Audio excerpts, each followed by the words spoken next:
কুতুবুল আকতাব গৌসে জামান আরিফ বিল্লাহ হজরত শাহ সুফি আলহাজ খান বাহাদুর আহসানুল্লাহ ওয়ারসি রহমাতুল্লাহ আলাইয়ের লিখিত পত্র থেকে একখানা পত্র আপনাদের খেদমতে পেশ করছি। পত্র সংখ্যা 4। পত্রটি লিখেছেন 13/6/1916 সালে। মন অতি বেকুল, তাই অনেক দিন পরে পুনরায় উপস্থিত হইলাম। যে দিকে মুখ ফিরাই সেই দিকে লীলাময়ের অপূর্ব লীলার পরিচয় পাই, উল্লাসের তরঙ্গ দেখি, স্বভাবকে আনন্দে মাতোয়ারা পাই। কেবল আমি বিচ্ছেদনলে দগ্ধ, ক্লিষ্ট ও ম্রিয়মাণ। আকাশের মেঘগুলি উদাও হইয়া প্রিয়তমের সন্ধানে ছুটিয়াছে। শালিক শালিকা কত কিচির মিচির করিয়া মিলনের বার্তা দিতেছে। নদীকূলে ধানের গাছগুলি হেলিয়া দুলিয়া প্রিয় সখার সহিত কত কি মিষ্টি আলাপ করিতেছে। স্রোতেন্দিনী এক মনে এক প্রাণে কোনো এক অজ্ঞাতের সন্ধানে ধাবমান হইতেছে।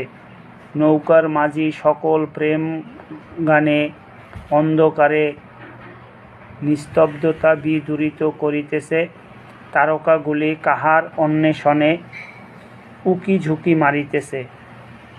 কেবল আমি নিস্পন্দ, নিশ্চল, জড়বৎ, দারুণ যন্ত্রণা বুকে ধারণ করিয়া কালাতিপাত করিতেছি। আজ স্বভাব আমাকে পর মনে করিয়া ত্যাগ করিয়াছে, তাই আমি প্রকৃতির আনন্দে যোগদান করিতে অক্ষম। প্রকৃতির হাসি ক্রমেই আমাকে চঞ্চল করিয়া তুলিতেছে। আমার বেদনা বুঝিবার কেহ নাই, কি জানি কি অপরাধে অপরাধী। জানি না আর আপনাদের সঙ্গে সাক্ষাৎ হইবে কিনা। পর জীবনও দূরবর্তী বোধ হইতেছে। সংসার কি রহস্যময়! যাহারা পাপ ভার হইতে মুক্ত হইতে চায়, তাহাদের নিকট হইতে সমন দূরে সরিয়া যায়, আর যাহারা পবিত্র নিষ্কলঙ্ক, তাহাদিগকে অসময়ে গ্রাস করে।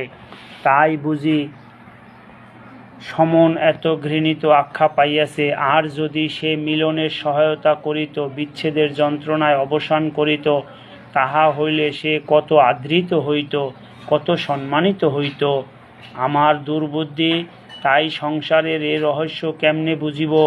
আমার প্রীতি গ্রহণ করিবেন, আজ আসি।